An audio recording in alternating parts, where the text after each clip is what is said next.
rasuulka sallallahu alayhi wasallam ayaa maalmaha kamida u soo baxay banaanka isagoo indhaynaya jawiga dadka waxa ay qabanayaan iyo xaalka ay ku sugan yihiin inta dabadeed nabiga waxa uu la kulmay nin reer baadiye ah oo leh ya kariim rasuulka sallallahu alayhi wasallam ayaa ka dabayiri ya kariim ninkii reer baadiye ah ayaa soo eegay rasuulka oo mar kale ku celiyay eraygii oo yiri ya kariim rasuulku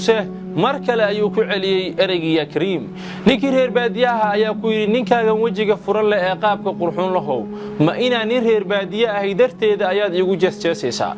wajigaagan furan iyo qaabkaagan qurxan ayaan kugu saamaxay mooyee ilaahay baan ku dhaartay waxaan kaaga dacwoon lahaa rasuulka sallallahu alayhi wasallam inta dabadeed rasuulka oo dhoola cadeynay ayaa ku yiri ma garanaysaa rasuulkaaga markaasuu ninkii reer baadiye ahaa yiri maya waan aaminay aniga oon arag waana rumeeyay aniga oo la kulmin nabiga sallallahu alayhi wasallam ayaa isu sheegay oo yiri waa aniga